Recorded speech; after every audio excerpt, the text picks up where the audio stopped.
Le dimanche 26 janvier 2014, il est 6h30 du matin, Michael de Thiers entend un bruit suspect.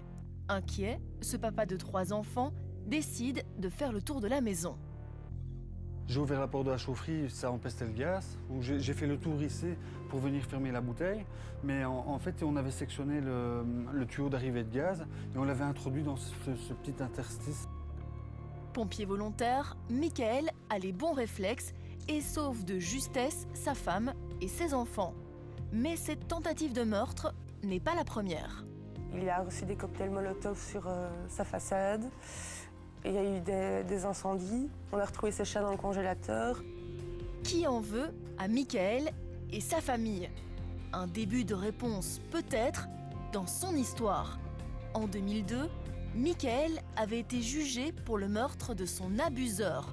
Et lors du procès, il avait dénoncé les abus d'un autre homme, un médecin de la région de Charleroi, qui ne sera jamais inquiété. Le juge lui a regardé, il a dit « Qu'est-ce que vous pensez de certains dires de l'accusé vis-à-vis de vous ?»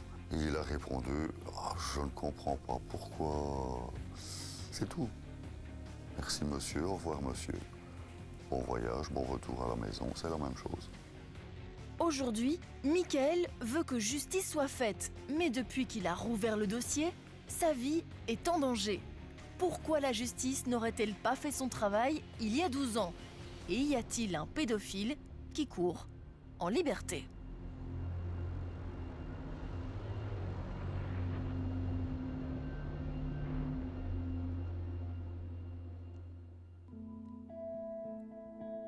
C'est dans le petit village d'Imier que Michael de Thiers passe toute son enfance. Une enfance massacrée par des abus sexuels répétés. Il y a encore un an d'ici, c'était des photos que je ne savais pas regarder. Sincèrement, je ne pouvais pas me voir petit. Ça me faisait horriblement mal. Parce que je ne comprends pas comment on a pu s'en prendre à quelqu'un qui a l'âge de mon fils maintenant. Tout petit, Michael est souvent livré à lui-même. Un père absent et une maman cruelle comme seul repère. J'avais eu un lapin d'appartement. Et un beau jour, je rentre de l'école et je ne le trouve pas. Ce lapin s'appelait Rambo. Il nous suivait partout avec mes amis, Christelle et Eric. Et impossible de le trouver. Et puis, c'est l'heure du souper, donc je demande ce qu'il y a à manger. Et puis, il me dit, c'est du lapin. Je fais pas attention. Et puis, 2 jours après, j'apprends que j'ai mangé mon propre lapin, sans le savoir. Au point de vue relation humaine, ça ne veut pas être une relation très amusante entre un enfant et une maman.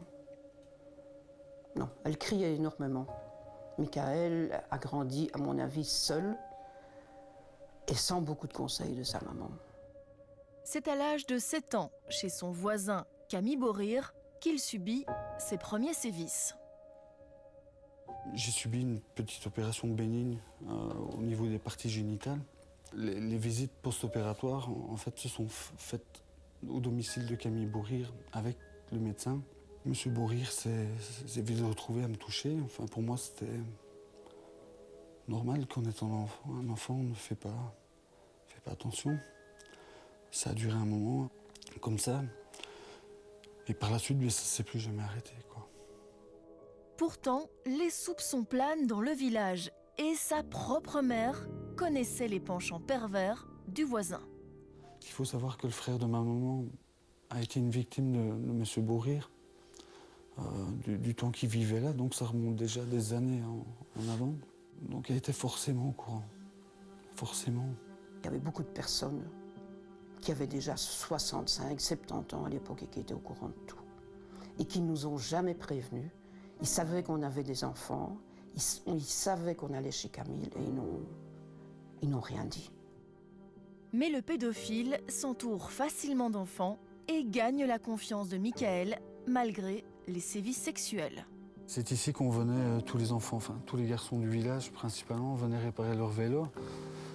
Parce que malgré l'homme qu'il était, c'était, je pense pour nous tous, il n'y a personne qui dira le contraire, que c'était le bon papa qui réparait les vélos. C'est ça qui qui est difficile. Autant c'était une pourriture, on va dire, autant il a su gagner notre respect et même, on va dire, notre amour.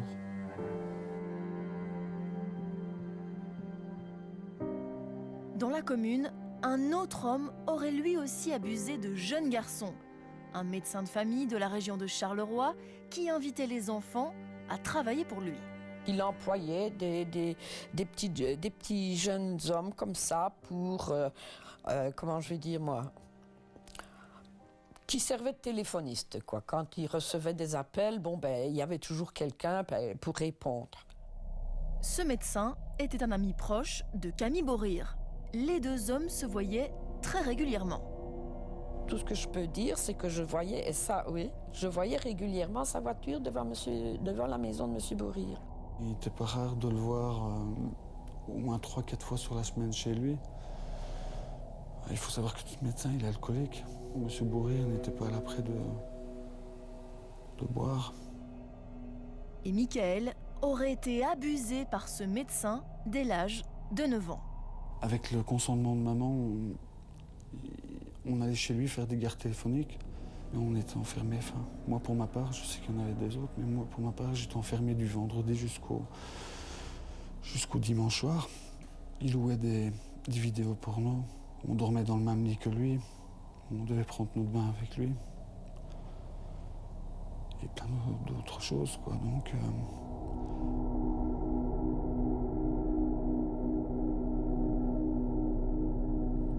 À 13 ans, Michael déménage et s'éloigne pour un temps de ses bourreaux. Mais 5 ans plus tard, le voisin qui détient des photos pédopornographiques décide de le faire chanter. Le 7 décembre 1997, j'ai reçu un coup de fil de M. Borir qui m'avait rappelé qu'il détenait 4 photos Polaroid de moi étouffé. La fois où il les avait pris, il m'avait proposé de prendre mon bain chez lui. Il y avait une barre métallique sur le mur carrelé et il m'avait attaché avec des menottes. Et c'est une fois où ça a été d'une violence extrême, où il m'avait introduit un vibromasseur dans le derrière. Suite à ça, il avait pris les photos. Et puis, donc là, il voulait 100 000 francs belges contre ces 4 photos. Sinon, il disait tout à ma famille. Michael panique et ne voit qu'une seule solution, cambrioler la maison et récupérer les photos. Il se confie à un ami qui décide de l'aider. Le soir, il arrive tout énervé en m'expliquant qu'il avait besoin absolument d'argent et ainsi de suite. Je me dis, ça y est, il me fait une crise, il me fait un plan d'enfer. On en discute, oui, je sais où aller, il n'y a pas de souci. À la limite, si je l'écoute 2 temps, 3 mouvements, et c'est fini, quoi. Hein, il a ce qu'il lui faut. Alors j'ai voulu voir jusqu'où il irait. C'est vrai. Je me suis armé d'un pied de biche dans un sac, une lampe poche, enfin le petit matériel du cambrioleur. Je voulais juste aller dérober ces photos. Je pensais savoir où elles étaient dans un meuble, dans la cuisine. Les deux hommes prennent alors la direction d'Imier. Pour ne pas se faire repérer, Michael termine les derniers mètres, seul et à pied.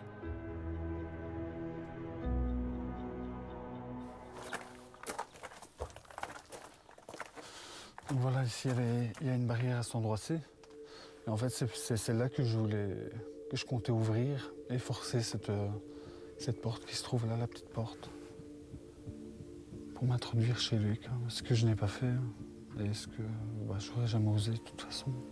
Qu'est-ce qui s'est passé quand vous êtes arrivé ici? Je suis passé, il y avait de la lumière, donc il ne dormait pas. Et puis je me suis dit non, de toute façon, on va s'arranger, quoi. Je lui ai demandé. Mais bon, j'étais dans un état tellement déjà.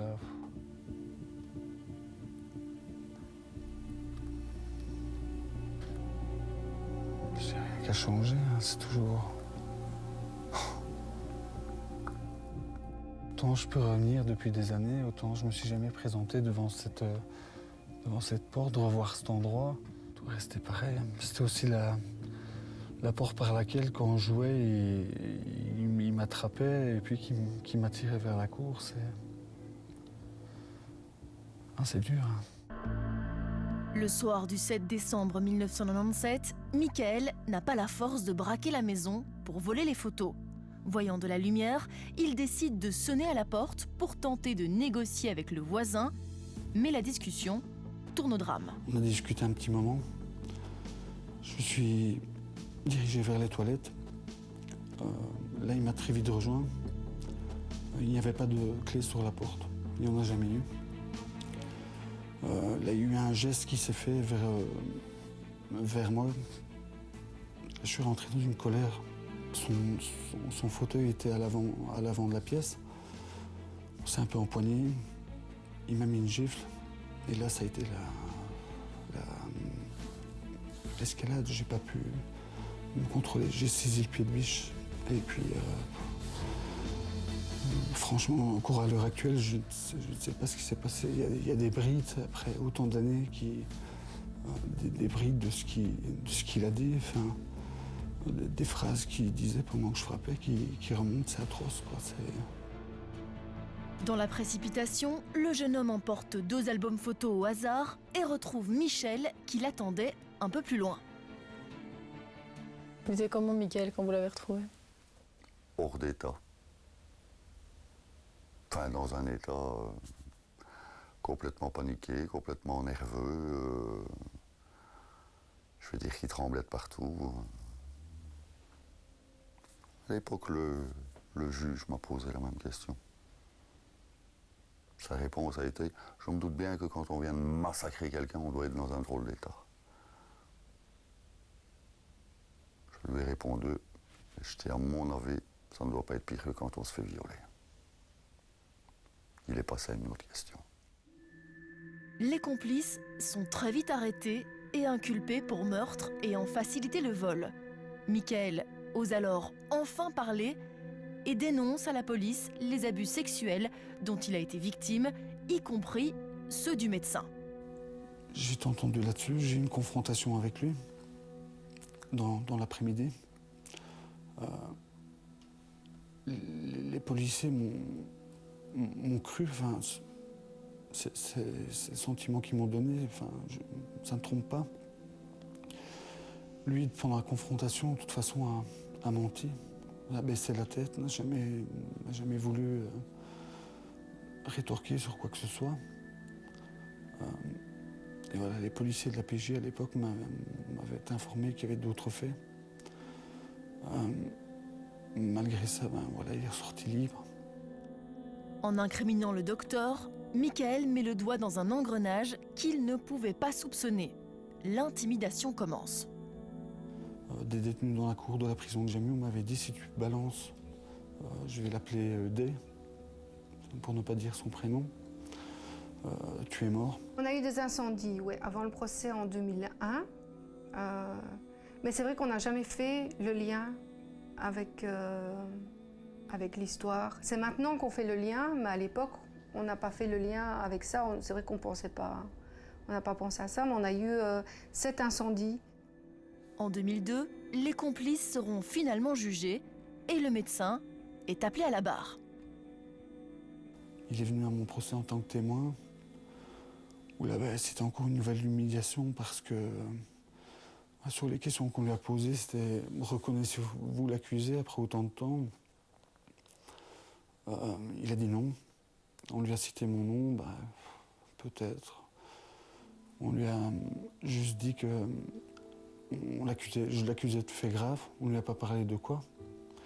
Et il a haussé les épaules en disant je ne me connaissais pas ce talent-là. Après ça, je ne l'ai plus jamais vu.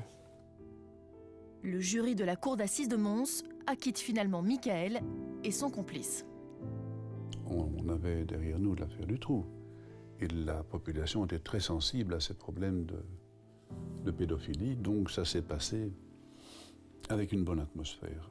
On n'était pas porté par la foule, mais on avait une sympathie. Michael est libre, mais vit avec un terrible sentiment d'injustice. Après une thérapie difficile, il décide de rouvrir le dossier en janvier dernier et de faire appel à la presse pour dénoncer une fois encore le médecin, son autre présumé abuseur. C'est alors que les intimidations recommencent et même les journalistes qui s'intéressent de près à cette incroyable histoire sont eux aussi menacés. Nous, à la rédaction, donc, on a reçu des lettres forcément anonymes où on nous faisait bien comprendre qu'il valait mieux arrêter tout de suite de parler de cette affaire-là parce que les conséquences pourraient être dramatiques. Je vous prie de croire que les ennuis vont commencer, vous n'en rirez plus. Avant de parler, il faut savoir. Et donc après, il part aussi dans des considérations vulgaires à l'encontre de Michael de Thiers. De son côté, Michael reçoit des SMS menaçants. Si tu préviens qui que ce soit, on viole et tue devant tes yeux ta femme et tes gosses. Et toi, on te réserve une surprise. Viens régler ça en homme. On est à 100 mètres de chez toi. Réponds, petit enculé. Franchement, je ne m'attendais pas à ça. Je m'attendais à avoir d'autres réactions, limite qu'on dise encore que c'est un menteur, des choses comme ça, je m'y attendais, mais pas des menaces physiques envers moi, mes enfants, notre famille, quoi. Plus les jours passent, plus les menaces s'amplifient. Des cocktails Molotov sont déposés devant la porte, comme pour intimider un peu plus la famille. Un dimanche matin, il découvre à temps que le tuyau d'arrivée de gaz est dévié dans la maison pour la faire exploser. Et quelques jours plus tard, c'est le feu qui se déclare dans la chaufferie. Le feu qui se déclare à 3 h du matin. Donc on arrive à le maîtriser très vite parce que les alarmes incendies se mettent immédiatement en route. Donc on l'éteint par cette bouche d'aération. Un individu s'introduit même dans sa maison en son absence pour torturer les chats de la famille. Alors, donc, quand je suis rentré, que la porte a été fracturée, donc je me suis dirigé par ici dans le petit hall et j'ai eu mon attention attirée par l'inscription qu'il y avait sur le frigo. Il était écrit balance en grand avec une flèche et il y avait les chats qui miaulaient à l'intérieur. Donc quand j'ai ouvert le frigo, mes 2 chats étaient à l'intérieur avec du gel sur eux. Il y a une intention très malveillante qui est très caractérisée dans les différentes démarches. Il ne s'agit pas seulement d'essayer de faire peur à la famille. On voit qu'il y a vraiment une tentative de les faire mourir, soit dans un incendie, soit dans une explosion de gaz. Il y a des SMS qui, dans leur contenu, sont d'une violence et d'une cruauté rare. Et puis, il y a le fait de s'attaquer aux chatons de la famille qui aussi traduit vraiment une grande méchanceté et beaucoup de sadisme de la part de la personne qui s'en prend à la famille. Michael porte plainte, mais la police reste impuissante. Ses amis décident de lui venir en aide et d'organiser des rondes de nuit pour surveiller sa maison. C'est pas notre métier, nous ne sommes que des amateurs volontaires dans le domaine. Et il ne s'agit pas de s'endormir, sans quoi ça n'a aucun but de faire une ronde. On essaie de se tenir éveillé du mieux qu'on pouvait, mais je crois que partir du moment où on est motivé à faire ce qu'on fait, on le fait correctement. La famille de Thiers vit dans la peur et ne sait plus vers qui se tourner pour que justice soit faite. Michael tente par tous les moyens de faire parler de lui pour se faire entendre et va jusqu'à faire de mauvais choix. Ça, c'est dans une brasserie à Charleroi où j'ai rencontré pour la première fois. Cette quenelle, c'est un peu un bras d'honneur au système. C'est un geste que je regrette. Par la suite, j'ai appris ce qu'il voulait dire. C'est un geste que je ne comprenais pas, que je ne connaissais pas et que je ne referai plus d'ailleurs. Ça, je regrette. Nous avons été rendre visite à la maman de Michael pour obtenir des réponses, mais elle a refusé notre demande d'interview. Moi, je n'ai jamais eu de problème avec ce médecin-là. Tous les enfants du village y allaient, ils n'ont jamais eu de problème. Je ne vois pas pourquoi lui... Bon, écoutez, tous ces mensonges, allez vous renseigner à lui, parce que chez moi, il n'y a pas de reportage, moi. Vous n'y croyez pas? Je ne crois rien du tout. Parce que moi, la vérité, elle est chez moi. Mais il a quand même été abusé par Monsieur Boris. Arrêtez, je discute mal. Durant notre enquête, nous avons fait la rencontre d'une autre victime du présumé pédophile. Un témoignage accablant qui concorde parfaitement avec les accusations de Michael. J'ai été travailler pour lui comme Je devais tout simplement rester chez lui, recevoir les coups de téléphone et le biper pour que lui sache me rappeler et lui indiquer quel client à suivre ensuite. J'ai été plusieurs fois et une fois, je me suis retrouvé dans son lit, on dormait et j'ai senti plusieurs fois quelque chose sur moi et voilà. Je n'y suis plus jamais retourné. Vous avez senti quoi sur vous? Je ne saurais pas vous dire exactement ce que c'était. Ça pouvait être quoi? Ça pouvait être sa main comme ça pouvait être autre chose. Et le médecin collectionnerait de nombreuses photos de jeunes garçons. Oui, je suis tombé sur des photos de gens que je connaissais ou de loin, un peu dénudés en vacances. Des photos qu'on peut voir, ouais, des photos de vacances, ils sont dans une tente. Je vois des personnes un peu plus dénudées. Si ce médecin de famille est un pédophile notoire, pourquoi n'a-t-il jamais été inquiété? Un réseau protégerait-il ce médecin? Une autre révélation fracassante de Michael va soulever la question. Il n'y avait pas que 2 pédophiles, mais bien plus qui ont abusé de lui à l'époque. C'était aux environs, je ne sais plus les dates, mais c'était des gens qui se faisaient passer pour des témoins de Jéhovah et qui buvaient de l'alcool. Qui étaient là pour étudier la Bible, soi-disant, chez Beaurire. J'en parle pendant mon audition en 97. Je pourrais faire un portrait robot encore à l'heure actuelle, parce que ce visage, je ne l'oublierai jamais. C'est des gens qui viennent chez Beaurire avec leurs enfants, uniquement des garçons. J'ai eu un moment où il y a Beaurire, le docteur, et ces 2 personnes qui me font des choses. Bon, ça, je l'ai dit dans ma déclaration, mais on n'a jamais été plus loin de demander un portrait robot ou rien. Une justice qui ne ferait pas son travail, des individus qui protègent un présumé pédophile, une famille qui vit dans la peur. Pourquoi veut-on faire taire Michael de Thiers? Il y a une tension et il y a aussi quelque chose comme ça, comme un voile de mystère autour de cette affaire. On ne veut pas en parler, ça fait grincer des dents. Et je pense que certaines personnes n'ont apparemment pas intérêt à ce qu'on en parle. Et vous espérez quoi maintenant? Moi, ce que j'espère, c'est que, surtout, le seul moyen, c'est que des langues pourraient se délier dans ce village. Au moins, qu'on puisse recueillir des témoignages dans un premier temps. Même juste la reconnaissance, au moins, m'aiderait à le vivre mieux, simplement. C'est tout ce que je demande. C'est pas énormément, c'est pas le mettre en prison, mais au moins même si les faits sont prescrits, au moins qu'il l'avoue, quoi, au moins que je puisse enfin vivre autrement.